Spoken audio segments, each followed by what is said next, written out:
এখন প্ল্যান কি করলে? চলো সাজেক দিয়ে ঘুরে আসি। না, অন্য কোনো জায়গায়। তাহলে কক্সবাজার কেমন হয়? এটা যাওয়া যায়। তাহলে আমি প্ল্যান করি। ওকে, আমি ভাবতেছি কি নেক্সট উইক মিতুকে নিয়ে একটু হানিমুনে যাব কক্সবাজার। এইসব ফাও জায়গা যাইয়া পয়সা নষ্ট করে কোনো লাভ নাই। আমিও তো কোনো জায়গা হানিমুনে যাই নাই। তোর আব্বুরে নিয়ে আমরা কি খুশি না? তোর আব্বুরে নিয়া কি হলো, কে কি বলে? তোর ভাই হানিমুনে যাইতে চাইতাছে তোর বাবিরে লইয়া। ও আচ্ছা, তাই নাকি? তাহলে চলো আমরা সবাই একসাথে যাই। কথাটা খারাপ কস নাই। তাইলে চল আমরা সবাই এক লগে যাই।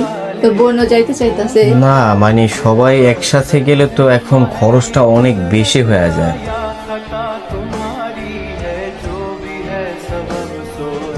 মিতুর এখন কেমনে বুঝাবো? শোনো না, এবার মনে হয় যাওয়া হবে না, বুঝছো? বসের কাছে বলছি ছুটি মুটি মনে হয় দেবে না। আমরা অন্য এক সময় প্ল্যান করবো না। আচ্ছা ঠিক আছে।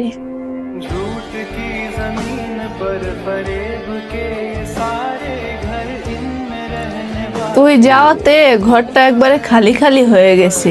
আমার কোনো টেনশন নাই, আমরা আগামী সপ্তাহে হানিমুনে যাচ্ছি কক্সবাজার। ও তাইলে যা, ভালোই হবে না। হ্যাঁ তাহলে তো ভালোই হয়।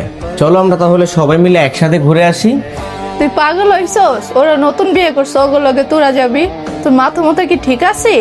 থাক, বাদ দাও তুমি ওর কথা। হ্যাঁ, বাদ দে ওর কথা। ওর কথা কোনো হয়? হ্যাঁ, তোর ভাই হানিমুনে যাইতে চাইতাছে তোর বাবিরে ও লইয়া। আচ্ছা, তাই নাকি? তাহলে চলো আমরা সবাই একসাথে যাই। কথাটা খারাপ কস নাই। তাইলে চল আমরা সবাই এক লগে যাই। তোর বোনও যাইতে চাইতাছে। তাহলে আমরা কি দোষ করছিলাম আর মিতুই বা কি দোষ করছে?